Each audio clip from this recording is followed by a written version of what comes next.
네, 주식 투자하실 때 파생 시장이 가진 의미에 대해서 조금 더 깊게 파고드시면은 이 현물 시장에서 어떻게 좀 더 용이하게 전략을 펼치시는데 여러분들이 참고할 수 있습니다. 하지만 어렵잖아요. 이쪽 선물 옵션 이쪽은 좀 어려운데 이재필 전문가가 거기에 또 상당한 장점을 가지고 있습니다. 현재 유튜브에서 이재필 전문가 무료 온라인 공개 방송 함께 하신다면은 혼자 하기는 좀 어려운 파생 시장에 대한 해석들 지금 진행되고 있으니까요. 이 부분 궁금하신 분들은 유튜브 무료 온라인 공개 방송 활용해 주시면 되겠습니다.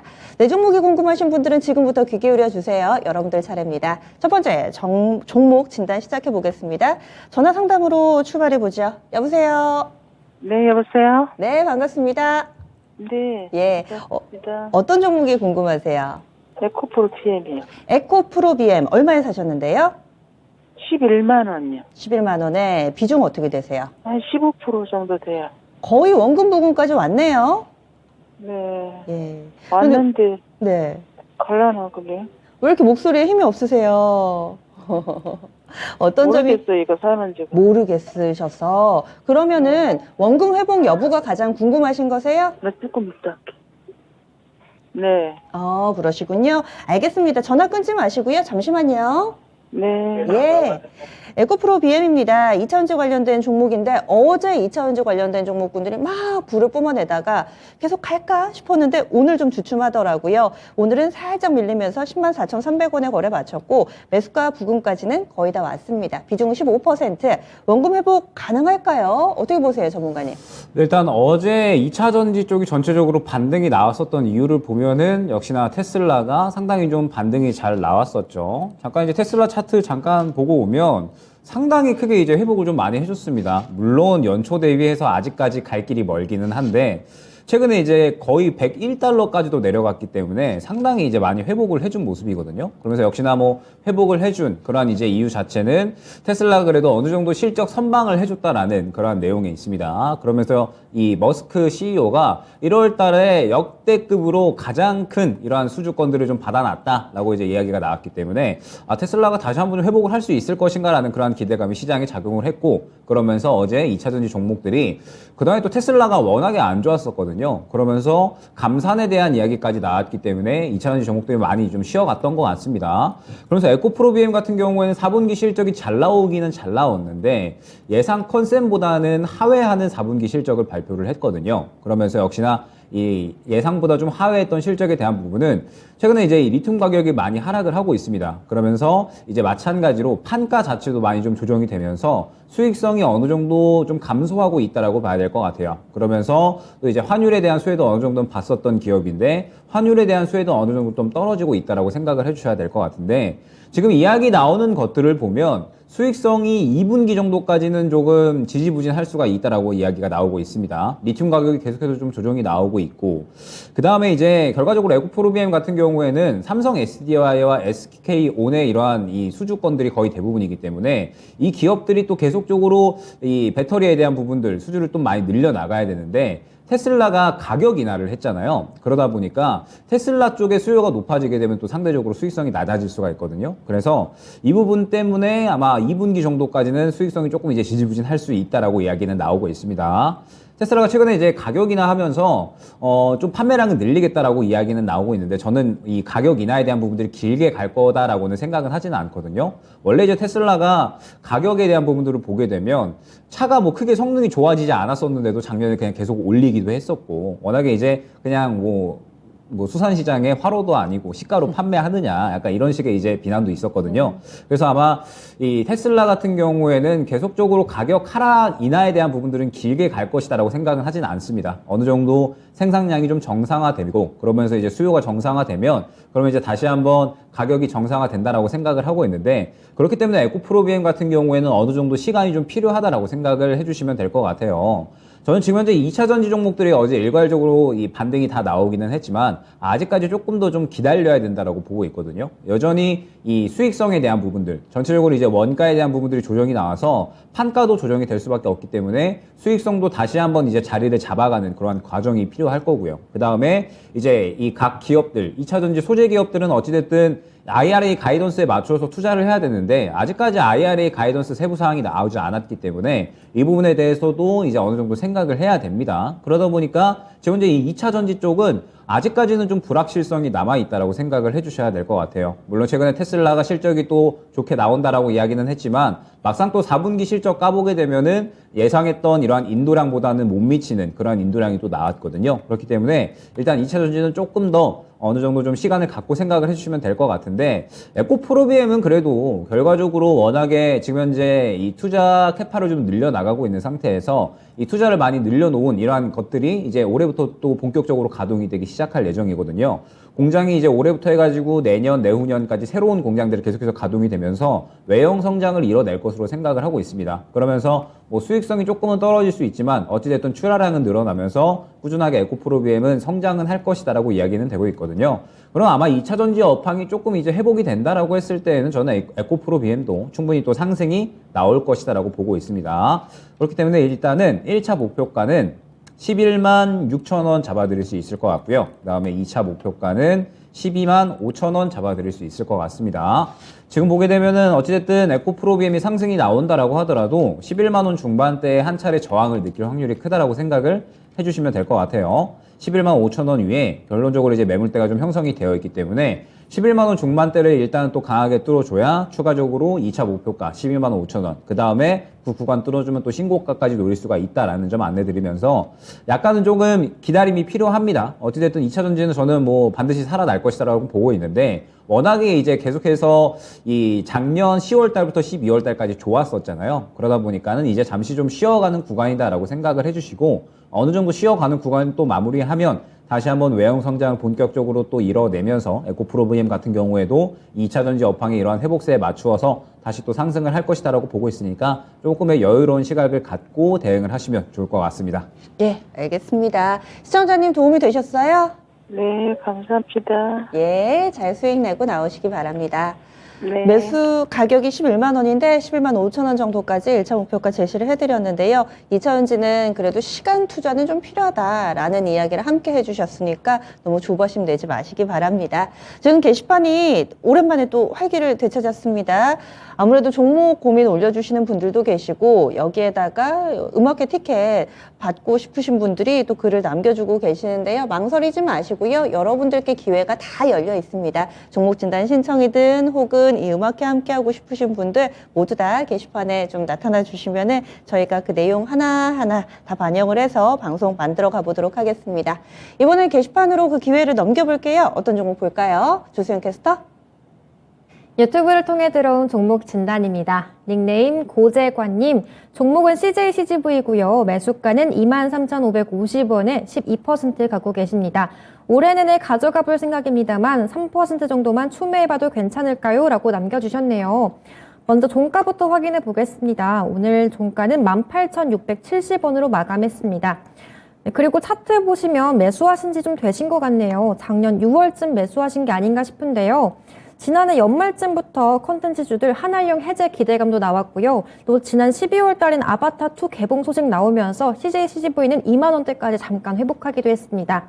또 이제 실내 마스크 의무도 해제가 되기 때문에 극장가도 더 활기를 띠지 않을까 싶은데요. 이 종목 비중 좀 늘리려고 하시는데 해도 될지, 그럼 또 언제 해도 될지 김영일 전문가님께 자세한 진단 부탁드리겠습니다.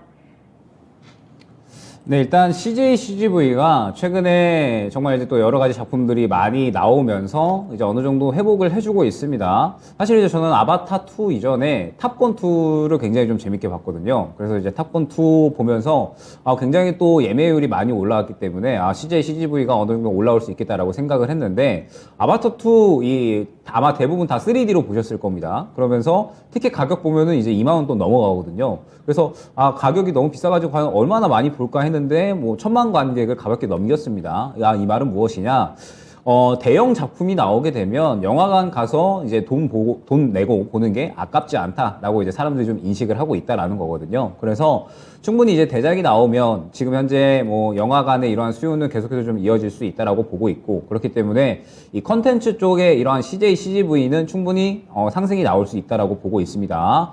그러면서 이제 이 전체적으로 영화관 산업이 이제 중국에서도 제로 코로나 정책을 폐기하고 이제 다시 한번 또 이 리오프닝에 대한 부분들이 또 재개가 전개가 되고 나면 이 부분이 또 영화 산업이 살아나게 되면서 충분히 수혜를 받을 수 있다라고 생각을 하고 있거든요. 그렇기 때문에 CJ CGV는 지금 최근에 어찌됐든 이 어떤 회복에 대한 부분들 기대가 되면서 상승이 나오기는 했지만 다시 한번 또 충분히 상승을 꾀할 수 있는 종목이다라고 생각을 하고 있습니다.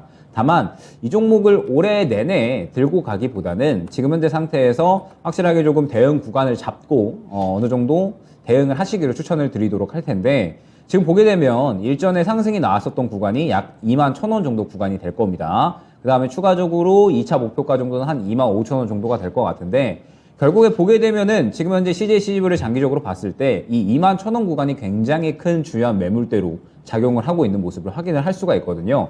이 구간이 일전에 가장 거래가 많이 되었었던 구간이기 때문에 이 구간을 뚫어줘야지 추가적으로 24,000원, 25,000원까지 추가적으로 노릴 수 있다라는 뜻이 됩니다. 때문에 일단은 1차 목표가는 21,000원으로 잡고 가주시는 게 좋을 것 같고 CJ CGV가 최근에 물론 이제 이 대작에 대한 그러한 기대감들로 인해서 상당히 이제 관객의 동원을 많이 하기는 했습니다. 그런데 이번에 아바타2라는 이러한 파워가 있었기 때문에 관객 동원이 좀 저는 많이 됐다라고 생각을 하고 있거든요. 그렇다면은 만약에 추가적으로 대작이 아바타2만 한 게 없다면은 관객 동원력이 조금 약해질 수가 있다라는 부분도 생각을 해야 될 것 같고 그 다음에 최근에 넷플릭스 가입자가 굉장히 많이 또 치솟아 오르고 있습니다. 아무래도 이제 워낙에 OTT가 좀 많이 흥행을 하다 보니까 뭐 넷플릭스뿐만 아니라 최근에 이 OTT에 대한 관심도가 좀 계속해서 좀 쏟아지고 있는 상태죠. 그러다 보니까 지금 현재 이 CJ CGV 같은 경우에는 분명하게 실적 회복에 대한 그런 기대감이 있기는 하지만 올해 내내 계속해서 실적이 좋아질 것이다 라고 생각을 하기보다는 그래도 어느 정도 기대감이 작용을 할 때 이에 맞춰가지고 대응을 해서 빠져나오자라는 전략이 저는 적절할 것 같습니다. 그래서 지금 보게 되면 한 차례 이제 최근에 상승이 나왔다가 어느 정도 좀 눌리는 구간이 이제 나타나는 모습을 확인을 할 수가 있습니다. 그러면은 저는 추가 매수를 잡아가신다라고 했을 때 지금 현재 구간도 저는 나쁘지 않다라고 생각이 되고 가격 밴드를 약 한 16,000원 정도까지 형성을 해주셨으면 좋겠어요. 지금 현재 구간에서 16,000원 정도까지 어느 정도 넓게 잡으셔가지고 계속해서 이제 떨어질 때마다 추가 매수를 한다라는 생각으로 하시면 저는 그래도 21,000원까지는 다시 한번 충분히 상승이 나올 수 있다라고 생각을 하거든요. 그러면 지금 현재 비중 12% 정도시기 때문에 약 한 25%에서 30% 정도로 이제 맞추시면서 지금 약 한 16,000원에서 18,000원 정도까지 추가 매수를 진행을 해서 평단가 21,000원 이하로 이제 맞춰 놓으시면 충분히 이제 매수가 근처에서는 빠져나오실 수 있다라는 생각이 듭니다. 그러면서 만약에 이제 21,000원 구간을 강하게 돌파를 해주면은 추가적으로 수익권을 노릴 수 있겠지만 말씀드렸듯이 21,000원 구간의 매물대가 굉장히 두텁거든요. 그러면은 그때 이제 한 차례 정리한 다음에 눌림 구간에 또 다시 한번 재매수를 노릴 수 있는 그런 종목이기도 하니까 일단은 1차 목표가 21,000원을 두고요. 뚫어주면은 수익 극대화 노리고 만약에 그렇지 않으면 차익 실현이 나오는 것 같으면 추가 매수를 진행을 해서 21,000원 정도에 맞춰 놓은 다음에 매수가 근처에서 정리하고 향후에 다시 한번 재매수를 노려보자 안내드리도록 하겠습니다. 만약에 고재관님 포트에 종목이 좀 많이 있어가지고 현금 여력이 한 3% 정도밖에 추가 매수를 못 하세요. 그러면 3% 현재 가격에서 사면 사실 평균 단가의 하락은 크지 않잖아요. 그렇죠. 그렇게 할 경우에는 사실 포트상에, 그러니까 계좌상에는 마이너스가 찍힌 상태로 나와야 되나요? 저는 그렇게 하는 게 좀 좋지 않을까. 왜냐하면 CJ CGV가 움직임이 좀 빠른 종목이 아니잖아요. 그리고 이제 일전에 보시면 아시겠지만 아바타2에 대한 기대감으로 인해서 21,000원까지는 그래도 올라왔던 겁니다. 네. 아바타2에 대한 기대감, 그 다음에 이제 다시 한번 극장가가 살아날 것이다라는 기대감들이 충분히 많이 반영이 됐다라고 보고 있거든요. 그렇기 때문에 만약에 21,000원 구간을 뚫어주지 못한다라고 하면은 이제는 이 실적 개선에 이어서 무언가 또 새롭게 뭐 M&A라든지 혹은 네. 이제 해외 투자라든지 이런 또 좋은 이야기가 나와줘야 될 것 같거든요. 물론 CJ CGV가 최근에 뭐 이제 뭐 인도에 대한 투자라든지 이런 부분들 뭐 계속적으로 이야기가 나오고 있기는 하지만 지금 현재 상태에서 일단은 1차 목표가 21,000원 정도로 두고 만약에 추가 매수를 많이 진행을 하지 못하신다라고 하면 어느 정도 조금 손실을 감안하시더라도 기회비용을 생각을 해서 예. 다른 종목 교체 전략 생각하시고 진행하시는 게 좋을 것 같습니다. 알겠습니다. 상황에 맞게 추가 매수는 현재가에서 16,000원 정도 그 사이에서 해주시면 되겠고 목표 주가는 어떻게 평균 단가를 맞추시든 간에 변함은 없습니다. 21,000원 여기에 강력한 매물대가 있다. 이 부분 다시 한번 또 강조드리면서 정리해 보겠습니다. 고재관님의 종목 CJ CGV 알아봤습니다. 다음으로는 전화 상담 바로 이어가겠습니다. 여보세요? 여보세요. 네, 반갑습니다. 네, 수고 많으십니다. 새해 복 많이 받으십시오. 네, 고맙습니다. 새해 복 많이 받으시고요. 네, 감사합니다. 네, 저희 어떤 종목 봐드릴까요? 진우스고요. 네. 38,500원에 15%입니다. 언제 사셨어요? 요게 1월 달에 산 것 같은데요. 네. 1월 달에. 그래서 그런지 지금 매수하신 가격하고 큰 차이가 없는데요. 네네. 어떤 점이 가장 궁금하세요? 이게 쭉 제가 좀 열심히 보고 있었던 종목 중에 하나인데 네. 이게 사놓고 보니까 이게 목표가라든지 손절가가 좀 감이 안 잡혀가지고 전문가님한테 한번 여쭤보려고 전화를 드렸습니다. 꾸준히 봐오셨던 종목이라고 해주셨는데 그 침대 네네. 매트리스 만들잖아요. 이 업체 거를 쓰고 계신 건가요? 아니면 어떤 점에서 이 종목 관심을 좀 갖게 되셨어요? 전에 제가 이거 한 32,000원대 매수를 해가지고서 예. 좀 수익 내셨군요. 네, 수익 좀 내고 팔았다가 네. 또 좀 되길래 이거 괜찮을까 싶어가지고서 했는데 네. 저는 이 목표가를 한 45,000원에서 48,000원 정도 보거든요. 예. 그리고 손절가는 한 35,000원 정도 보는데 네. 이게 타당성이 있는 건지 솔직히 감이 안 잡혀가지고 전문가님한테 한번 물어보려고 전화드렸습니다. 예. 한번 이미 매매 이력도 있으시고 이 종목에 대해서 구체적으로 이렇게 전략을 세워놓고 계시는데 이대로 해도 될지 알아볼게요. 잠시만요. 네네. 예, 이 종목 잘 하시는 분이네요. 그래서 손절 라인은 35,000원, 그리고 목표 주가는 45,000원에서 48,000원 사이 이렇게 딱 설정을 해두고 계시는데 진우스 이 전략 어떻게 보세요, 전문가님? 일단 진우스가 글로벌 가구 또 매트리스 업체잖아요. 그러면서 이제 뭐 월마트나 혹은 이제 아마존 쪽에다가 또 이제 납품을 하는데 워낙에 이제 이 글로벌 경기 침체로 인해서 수요도 좀 많이 감소를 하면서 공급도 마찬가지로 좀 감소가 됐었고, 그 다음에 뭐 원자재 비용이라든지 혹은 이제 뭐 물류 비용이라든지 작년에 이러한 부분들이 이제 계속적으로 이제 실적에 대한 압박이 됐다고 생각을 해주시면 될 것 같아요. 그러면서 진우스가 계속적으로 이제 하락을 하다가 그나마 이제 이 3분기, 4분기로 이제 넘어가면서 4분기 됐을 때 이제는 어느 정도 바닥을 찍었다라는 기대감. 그러면서 지금 이제 이 가구나 매트리스 이쪽에 이제 좀 공급 과잉 현상이 과도했었는데 또 4분기 들어서 어느 정도는 공급 과잉 현상이 해소될 것이다라는 그러한 기대감이 어느 정도 또 작용을 한 거거든요. 그러면서 진우스 같은 경우에도 이제는 좋아질 것이다라는 기대감이 어느 정도 이제 4분기 넘어가면서 작용을 한 것 같아요. 그러면서 이제 바닥을 잡고 어느 정도 올라와주는 모습을 보여주고 있는데, 일단 진우스는 기본적으로 이제 주가가 뭐 큰 폭으로 움직이는 종목 자체가 아닙니다. 그렇기 때문에 일단은 목표가와 손절가를 큰 폭으로 안내드리기보다는 딱 이 정도로 안내를 드려야 될 것 같아요. 손절가는 37,000원 안내드릴 수 있을 것 같고요. 그 다음에 1차 목표가는 4만원 안내드릴 수가 있을 것 같습니다. 지금 보게 되면 진우스가 사실 최근에 이제 어느 정도 바닥 잡고 반등이 나와주는 모습을 보여주고 있기는 하잖아요. 그런데 말씀드렸듯이 이 바닥을 잡고 반등을 보여주는 이유 자체가 이미 이제 어느 정도 공급 과잉 현상이 해소가 된다라는 그런 기대감들, 그 다음에 원자재 비용 어느 정도 이제 다시 한번 정상화 될 것이다라는 부분들, 전체적인 비용 압박에서 어느 정도 이제 해소가 될 것이다. 이러한 기대감들이 좀 반영이 되면서 충분히 이제 주가가 좀 반등이 나왔다라고 보고 있거든요. 물론 이제 떨어졌던 폭에 비해서 크게 회복이 되지는 않았지만 어찌됐든 충분히 이제 좋았던 이야기들은 어느 정도 반영이 됐다라고 보고 있습니다. 그러면은 지금 현재 진우스가 결과적으로 또 추가적인 상승이 나오기 위해서는 현재 4만원 정도 구간에 이제 어느 정도 좀 매물대가 형성이 되어 있다라고 봐야 될 것 같거든요. 4만원 구간을 뚫어내지 못하면 또 결국에는 다시 한번 차익 실현이 나오면서 3만원 중반대까지는 또 하락을 할 수가 있다라는 부분을 염두를 해주셔야 될 것 같습니다. 그렇기 때문에 일단 진우스 같은 경우에는 현재 구간에서 4만원을 1차 목표가로 이제 잡고 진행을 해주시는 게 좋을 것 같고, 지금 이제 진우스는 약간 이제 아쉬운 점이 어떤 이슈를 타기 굉장히 좀 힘든 종목이에요. 그러다 보니까는 이제 뭐 결국에는 실적에 대한 부분이 가장 중요할 것 같은데, 일단은 이 4분기 실적에 대한 부분들, 이제 바닥 잡고 개선이 될 것이다라는 부분들 어느 정도 반영이 된 것 같다라는 점 때문에 목표가를 너무 높게 잡기보다는 예전에 한번 돌파 시도를 했다가 뚫어내지 못한 4만원을 1차 목표가로 안내드리도록 하고요. 만약에 이 구간을 돌파 시도를 해준다라고 했을 때는 추가적으로 약간 45,000원 정도까지 노릴 수 있을 것 같지만, 만약에 그렇지 못하다라고 했을 때에는 4만원 정도에서 정리하고 기회비용을 생각을 해서 다른 종목으로 교체를 해주시는 게 좋을 것 같습니다. 그리고 추가적으로 만약에 혹시나 37,000원을 이탈을 한다라고 했을 때에는 아마 35,000원 정도까지는 또 추가적으로 조정이 나올 수가 있거든요. 그러면은 굉장히 또 지누스 같은 경우에는 움직임이 느린 종목이다 보니까 35,000원에서 또 지지하고 그 다음에 반등하고 이러한 흐름을 기다리기보다는 다른 종목 쪽으로 또 빠르게 교체를 해서 수익 보존하시는 전략이 적절하실 것으로 생각이 됩니다. 네. 시청자님이 만들어 놓으셨던 가격 밴드보다 지금 전문가님 밴드가 좀 더 좋네요.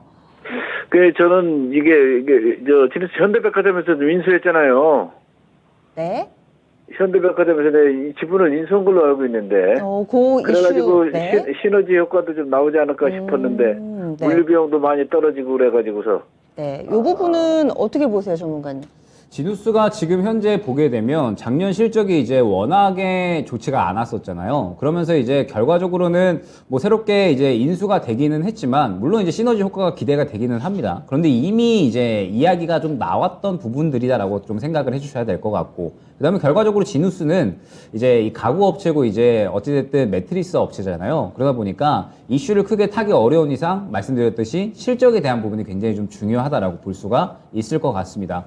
그러면은 지금 현재 상태에서 이제 실적이 좀 빠르게 좋아지는 부분이 필요한데 사실 그렇게 실적이 빠르게 좋아지기는 약간 어렵다라고 생각을 해주셔야 될 것 같고, 그 다음에 최근에 또 이 백화점에 대해서도 사실 이제 이슈를 타는 부분이 중국 리오프닝에 관한 부분이거든요. 그러면은 이제 뭐 중국 리오프닝이 되면서 다시 한번 뭐 중국 고객들이 이제 많이 들어오고 그러면서 이제 다시 한번 이 백화점이 또 화랑을 띨 것이다, 이러한 기대감들이었는데 사실 중국 고객들이 들어온다라고 해가지고 침대나 매트리스를 사기보다는 이제 뭐 화장품이라든지 이쪽에 조금 이제 수요가 많기 때문에 지금 현재 상태에서 지누스는 자체적으로 이 지누스라는 기업을 봐야 될 것 같습니다. 그러면은 이제 최근에 이야기 나온 것들을 봤을 때 어찌됐든 작년에 안 좋았던 것들이 최근에 이제 많이 좋아졌고 저는 이 부분이 어느 정도 주가에 반영이 됐다라고 보고 있거든요. 그렇기 때문에 이제 추가적으로 더 좋아진다라고 했을 때에는 뭐 완전히 4만 원이 완전히 목표가다라는 부분이 아니라 여기서 추가적으로 4만 5천 원 정도까지는 충분히 상승이 나올 수 있다라고는 보고 있습니다. 다만 4만 원 구간이 지금 현재 단기적인 매물대이고 요 구간을 뚫어주지 못한다라고 하면은 또 3만 원 중반대까지는 조정이 나올 수가 있거든요.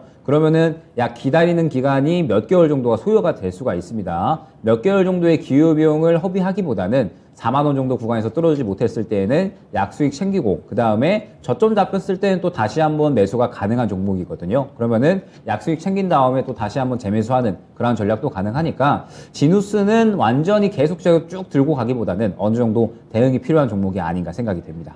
네. 시청자님 참고하셔서 현명하게 대응 전략 세워보세요. 네, 감사합니다. 고맙습니다. 예. 네, 이렇게 네. 해서 지누스 오랜만에 이 종목 신청이 좀 들어와서 저희가 꼼꼼하게 살펴봤습니다. 다음으로는 게시판에서 종목 올려놓으시고 기다리고 계신 분들이 많으세요. 그러면 어떤 종목을 알아볼까요? 조세현 캐스터. 유튜브를 통해 들어온 종목 진단입니다. 닉네임 임준현님, 종목은 현대모비스이고요. 매수가는 27만 1,500원으로 30% 보유하고 계십니다. 지수가 올라도 모비스는 오늘 하락으로 마감되는데 답답할 뿐입니다. 진단 꼭 부탁드립니다. 라고 남겨주셨어요. 먼저 오늘 종가부터 보면 오늘 21만 4,500원으로 마감했습니다. 현대모비스 또 오늘 4분기 실적 발표가 있었는데요. 매출과 영업이익 모두 증가했습니다. 또 연간 실적으로 봤을 때 처음으로 연매출 50조 원 돌파했는데요. 전동화 부분이 매출 좀 견인했다고 합니다. 또 올해 경기 회복에 대한 기대감도 나오고 있기 때문에 자동차 수요도 늘면 부품주도 같이 올라가지 않을까 싶긴 한데요. 근데 매수하신 지가 꽤 되신 것 같아요. 한 1년쯤 되신 것 같은데 시장이 좋아도 주가 내리니 고민이 굉장히 크실 것 같습니다. 현대모비스 어떻게 대응하면 좋을지 전망과 함께 자세한 진단 부탁드려 보도록 하겠습니다. 네, 일단은 뭐 완성차도 마찬가지고 그 다음에 자동차 부품 쪽도 마찬가지겠지만 저는 이제 항상 말씀드리듯이 IRA 가이던스가 분기점이 될 거다라고 많이 말씀을 드리거든요. 그래서 완성차나 그 다음에 이제 자동차 부품 쪽은 웬만하면 3월 달에 IRA 가이던스가 지나고 난 다음에 결과 보고 이제 대응을 하자라고 많이 말씀을 드립니다. 그래서 아마 이제 현대모비스를 이제 갖고 계신 지 꽤 오래 되신 것 같은데 지금 이제 현대모비스는 완전히 이제 박스권을 형성을 하고 있죠. 주가를 보게 되면. 약 한 19만 원 정도에서 23만 원 정도까지 거의 지금 1년 동안 이 구간을 이제 벗어나지 못하고 있는 그런 모습인데 결과적으로 이제 역대급 실적이 나왔다라고 하더라도 그 역대급 실적에 대한 기대감은 어제와 오늘까지 반영이 됐다라고 보고 있습니다. 현대차 보게 되면 어제 굉장히 좋은 상승 나왔죠. 그 다음에 이제 오늘까지 상승이 나오는 듯 했지만 결과적으로 차익 실현 나오는 모습 확인을 할 수가 있고 현대모비스도 마찬가지인 것 같습니다.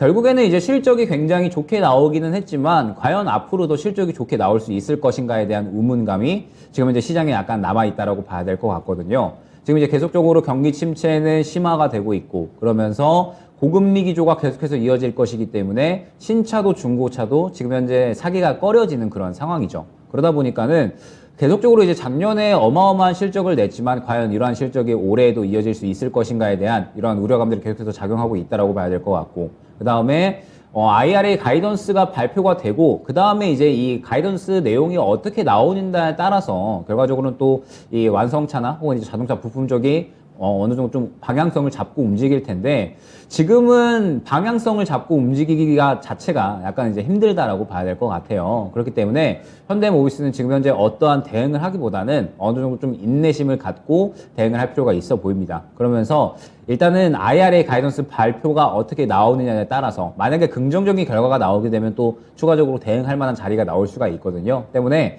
일단 지금 현대모비스는 조금 더 이제 인내심을 갖고 많이 오래 기다리셨겠지만 조금 더 이제 인내심을 갖고 IRA 가이던스가 어떤 내용으로 나오는지에 따라서 그리고 그 부분에 대해서 이제 시장이 어떻게 반응을 하는지 이러한 부분들을 보면서 이제 대응을 진행을 해야 될 것 같습니다. 아직까지도 불확실성이 있다라고 봐야 될 것 같기 때문에 지금 당장의 대응을 하기보다는 일단 3월 달에 가이던스 내용을 좀 봐야 될 것 같고 보게 되면은 현대모비스 같은 경우에는 지금 말씀드렸듯이 박스권 고점이 거의 23만 원 부근이거든요. 그렇기 때문에 아마 IRA 내용이 긍정적으로 나온다라고 하더라도 23만 원을 뚫어주기에는 약간은 좀 힘들지 않을까 생각을 하고 있습니다. 때문에 일단 지금 현재 상태에서 현대모비스는 당장의 대응을 노리시기보다는 말씀드렸듯이 3월 달에 IRA 가이던스 발표 내용이 나왔을 때 그때 다시 한번 문의를 주시면 좋을 것 같아요. 혹은 이제 뭐 IRA 가이던스 발표 이전에 시장에서 무언가 이야기가 나오는 것들이 있다면 그때 이제 분명하게 또 수급으로 어느 정도 또 움직임이 나올 거거든요.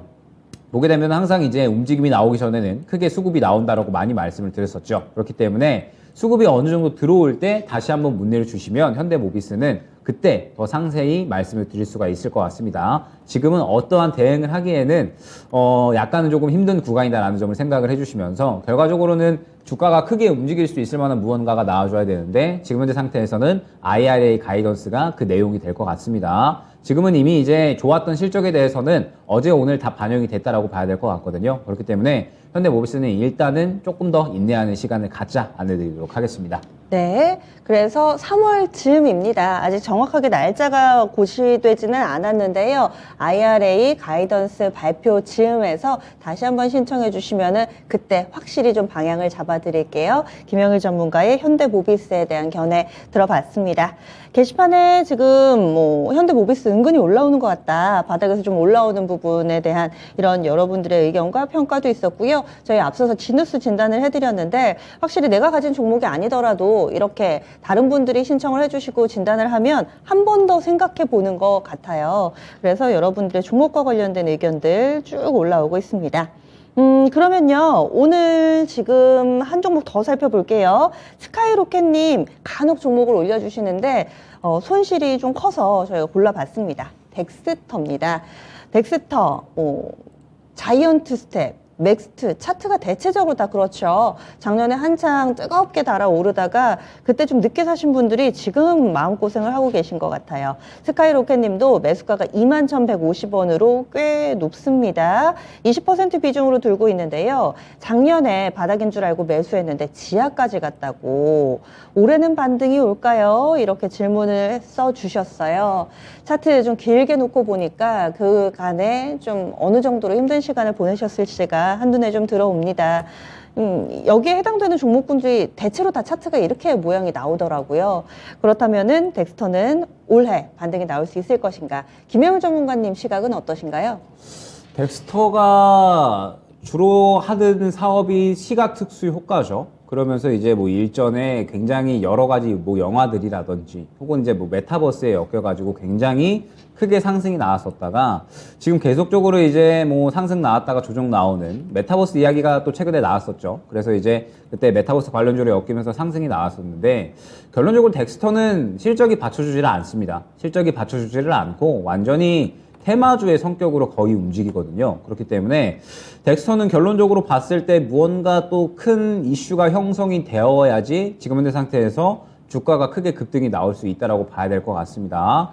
그러면 이제 뭐 덱스터가 크게 무언가 이제 이슈가 나온다라고 한다면 이제 뭐 메타버스 관련돼서 뭐 새롭게 수주권들을 크게 뭐 따내 온다라든지 아니면은 뭐 어떤 이제 해외 글로벌 기업과 협업을 한다라든지 이런 내용들이 나와야 될 것 같은데 사실 우리가 그것들을 미리 알고 있거나 예측하기는 어렵잖아요. 그러면은 결과적으로 지금 현재 시장에 나와 있는 내용을 봐야 되는데 덱스터는 말씀드렸듯이 지금 현재 실적이 아직까지 적자 흐름을 이어가고 있고요. 그 다음에 이제 뭐 메타버스로 움직인다거나 혹은 이제 뭐 영화 산업 쪽으로 움직인다라고 했을 때 대장으로 당분간 최근에는 움직인 적이 없습니다. 거의 이제 2, 3등주로 움직였거든요. 그러면은 지금 현재 덱스터는 결과적으로는 완전히 테마주인데 2, 3등주의 성격을 띠고 있는 그러한 종목이다라고 생각을 해주시면 되고 주가가 움직일 때마다 그냥 단기적인 트레이딩 정도로만 생각을 해주시는 그러한 종목이 될 것 같습니다. 그러면 올해 반등이 나올 거냐? 반등이 나올 수 있겠죠. 무언가 굉장히 큰 호재가 나오면. 그런데 지금 현재 당장의 상태로 봤을 때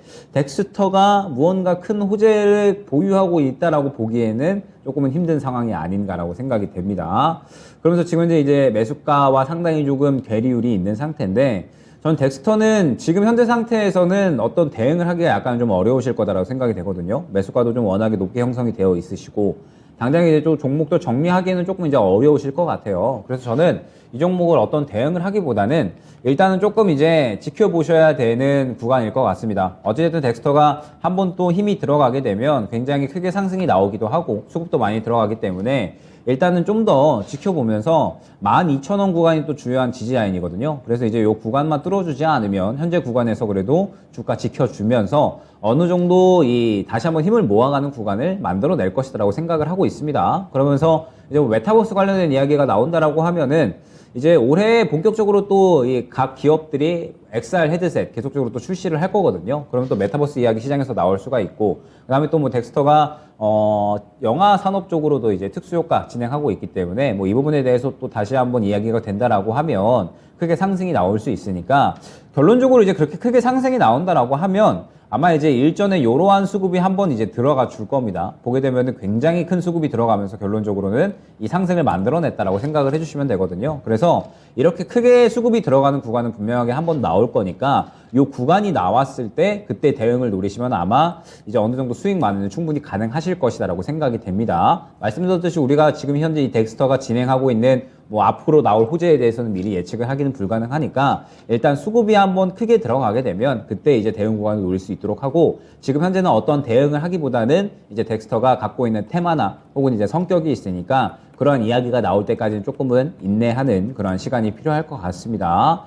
그러면서 저는 이제 추천을 드리고자 하는 건 혹시나 이제 가능하시다면 비중이 좀 적으신 편은 아니신 것 같거든요. 그렇기 때문에 가능하시다면은 그래도 약간의 이제 수익 볼 수 있는 종목이 있으면 수익을 챙겨 가시면서 덱스터를 좀 수익 본 만큼 비중을 또 축소를 하시는 건 어떨까. 지금 현재 상태에서 덱스터가 비중이 조금 많으시기 때문에 향후에 대응을 한다라고 하더라도 어느 정도 좀 비중이 축소가 되어 있어야지 또 대응이 상대적으로 수월할 것 같거든요. 그렇기 때문에 혹시나 이제 가능하시다면 다른 종목으로 수익을 보시고 그 다음에 수익 본 만큼 비중을 조금씩 줄여주시기를 추천을 드립니다. 그러면서 말씀드렸듯이 만약에 12,000원 구간을 이탈을 하게 된다라고 했을 때는 다시 한번 바닥 구간 10,000원 혹은 9,000원까지는 또 추가적으로 조정이 나올 수가 있거든요. 그러면은 이때는 또 상당히 크게 손실폭이 커질 수는 있으니까 마찬가지로 이 구간 이탈을 하게 되면 조금의 비중 축소는 또 염두를 하셔야 된다라는 점까지 안내를 드릴 수가 있을 것 같고요.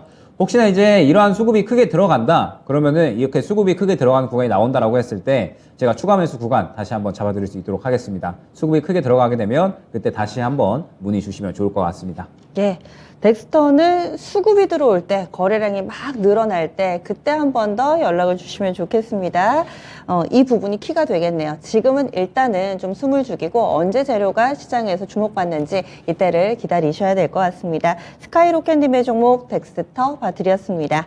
오늘 게시판에 종목을 올려주고 계신데 저희가 코너 속의 코너가 이제는 좀 된 것 같아요. 죄파고TV님이 간혹 아마도 백화점으로 포트를 운영하고 계시는 것 같은데 얼마 전에도 사연으로 하나둘씩 정리하고 있어요 하시면서 한 종목 한 종목 이렇게 종목 진단 신청을 해 주시더라고요. 오늘도 출첵하면서 올려주신 종목이 있어서 봐드리도록 하겠습니다. 오늘은 대한항공을 신청을 해주셨는데 대한항공은 31,000원에 사셨대요. 비중은 9%입니다. 요즘 여행 훈풍 타는 것 같은데 해묵은 이 종목이 손실 없이 무사히 나올 수 있을까요? 이 종목도 탈출하고 싶어요. 이렇게 써주셨어요. 젤파고TV님 종목 진단을 저희가 자주 해드리는 게 참 사연을 잘 쓰세요. 진단을 안 해드릴 수 없게 이렇게 사연을 잘 쓰십니다. 그러면 또 도와드려야죠. 대한항공 지금 손실 구간이신데 어떻게 하면은 잘 빠져나왔다 소문이 좀 날까요? 전문가님. 대한항공 4분기 실적이 예상보다는 조금 이제 적게 나왔다라고 이야기가 나오고 있거든요. 물론 이제 하늘길이 열리면서 이제 뭐 항공 운행에 대한 그리고 이제 여행에 대한 수요가 증가를 했고 그러면서 이 부분이 이제 충분히 이제 실적 회복에 대한 그런 이제 영향력은 있었는데 대한항공이 이제 코로나 구간에도 굉장히 굳건하게 버틸 수 있었던 건 화물 운임에 대한 부분이었잖아요. 그런데 여객에 대한 이러한 부분들은 증가를 하는데 화물 운임은 또 하락을 하다 보니까 이 부분이 상당히 또 실적에 영향이 갔다라고 생각을 해주시면 좋을 것 같고 4분기 예상 컨센보다 하회하는 그런 실적을 보였다라고 생각을 해주시면 될 것 같습니다. 그러면은 이제 지금 현재 상태에서 대한항공의 역시나 중요한 부분은 무엇이냐? 아무래도 합병이 되겠죠. 아시아나항공과의 이제 합병이 어떻게 좀 진행이 될 거냐 이런 부분인데 일단 뭐 중국도 큰 산으로 느껴졌는데 중국이라는 큰 산은 넘었고 그러면 이제 남은 산이 미국, 일본, 유럽 연합인데 사실 또 아직 큰 산이 많이 남아있다고 생각을 해주셔야 될 것 같고 특히나 유럽연합 같은 경우에 굉장히 또 깐깐하고 유명하거든요. 반려한 그런 이력이 굉장히 많기 때문에 3월달로 또 연기가 됐습니다. 그러다 보니까 굉장히 이제 이 대한항공의 합병 소식을 기다리고 있는 그런 투자자들한테는 또 피말리는 그런 시간이 될 것 같은데 어찌됐든 지금 현재 대한항공은 차트상으로 봤을 때 기술적으로 봤을 때 4분기 실적이 예상보다 못 미쳤다라는 부분이 이미 이제 시장에서 이야기가 나왔었던 부분이거든요. 그래서 뭐 그 부분은 어느 정도 반영을 한 것 같고 지금은 다시 한번 이제 이 여객 수요에 대한 부분들이 다시 한번 또 주가에 반응을 하고 있는 것 같습니다. 그러면서 저는 이제 이번 주에 상당히 중국 춘절에 대해서 이제 중국 춘절이 지나가고 코로나 대확산이 조금 일어날 수도 있겠다라고 생각을 했는데 생각보다 무사히 넘어가는 것 같아요. 그러면은 아마 이제 2월 달 넘어가게 되면 우리나라에서 중국 관광객들에 대한 이 비자 제한을 저는 풀 것이다라고 생각을 하고 있고 그러면은 다시 한번 또 리오프닝 쪽에 상당히 수혜를 받을 수 있는 환경이 만들어질 것이다라고 보고 있거든요. 뭐 지금 현재 항공주도 마찬가지고요. 그 다음에 뭐 면세점이라든지 그 다음에 뭐 백화점, 그 다음에 뭐 카지노 등등 해서 아마 관련된 종목들이 충분히 또 상승이 나올 수 있지 않을까 생각을 하고 있습니다. 그렇기 때문에 일단은 조금 더 지켜보시되 결과적으로 대한항공이 크게 상승이 나오기 위해서는 합병권이 어떻게 진행이 되느냐 이 결과가 좀 중요할 것 같고 지금 또 보게 되면 대한항공이 26,000원 이후로 굉장히 이제 매물대가 두터운 모습을 확인을 할 수가 있습니다. 26,000원 이후에 지금 보게 되면은 약 2021년 1월부터 2022년 6월까지 1년 반 동안 굉장히 이제 매물대가 두터운 모습을 확인을 할 수가 있기 때문에 결론적으로는 일단 1차 목표가는 26,000원으로 두고 가주셔야 될 것 같습니다.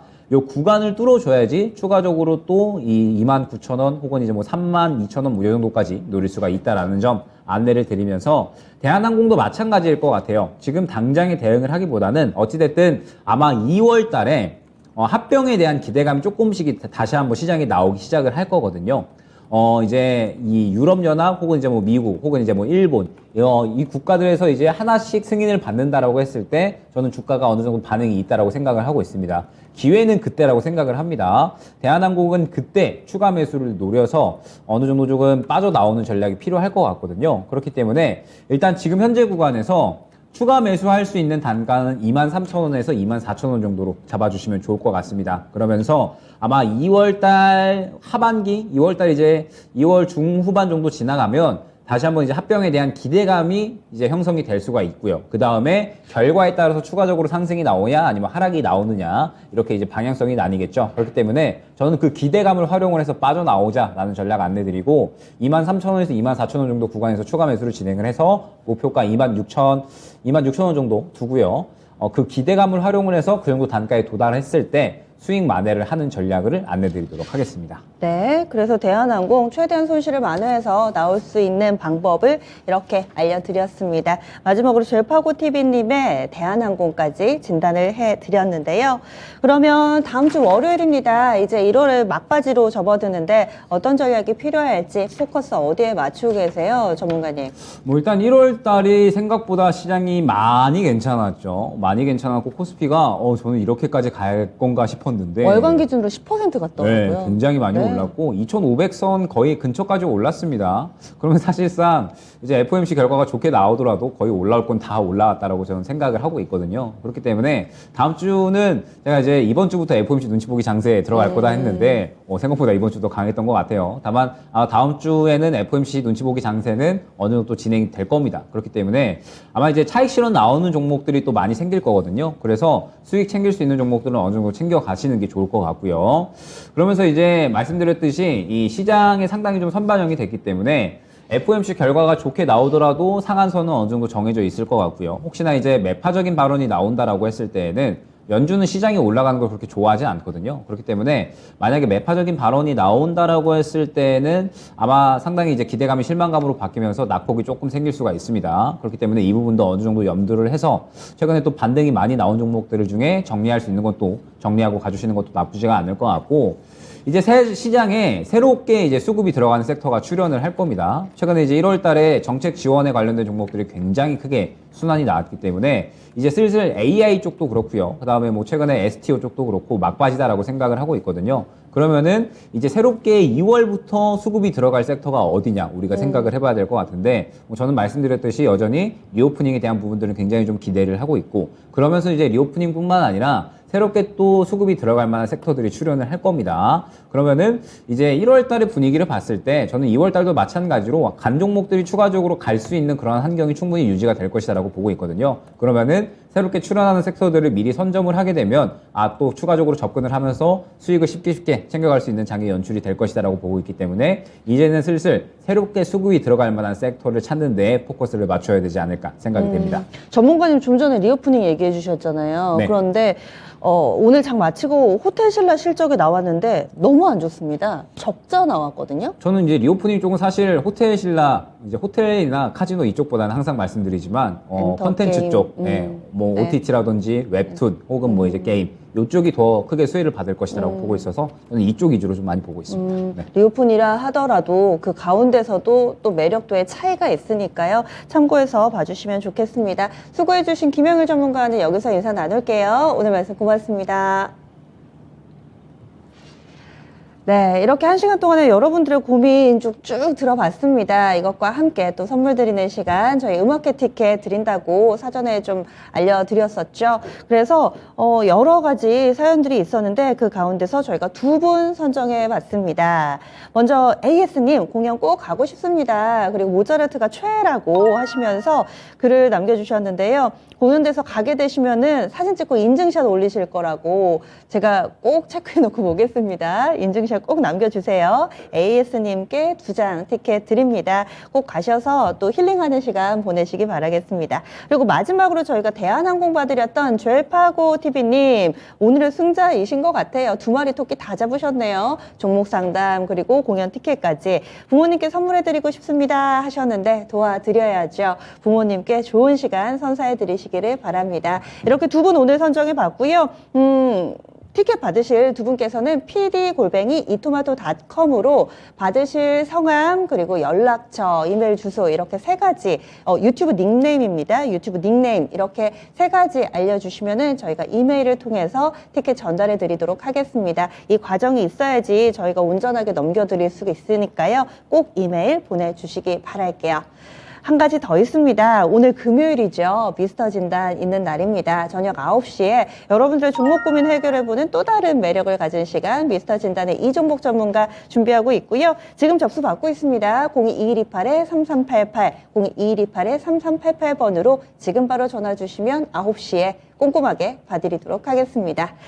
오늘 장마 치고 나서도 실적이 좀 많이 나왔습니다. 좀 전에 말씀드린 호텔신라도 그렇고 뭐 삼성바이오로직스, 포스코홀딩스는 컨콜 진행을 하는데 HMM 매각할 거냐 질문 들어왔는데 뭐 검토한 적 없다. 이렇게 대기업들의 굵직굵직한 뉴스가 장 마치고 나서도 많이 나오고 있습니다. 좀 부지런하게 좀 체크해 보시면 좋을 것 같네요. 지금까지 다양한 투자 판단에 대한 도움 말씀드렸습니다. 종목의 상승 하락을 보장하지는 않습니다. 주말도 춥답니다. 다음 주는 좀 풀렸으면 좋겠습니다. 여기서 인사드릴게요. 고맙습니다.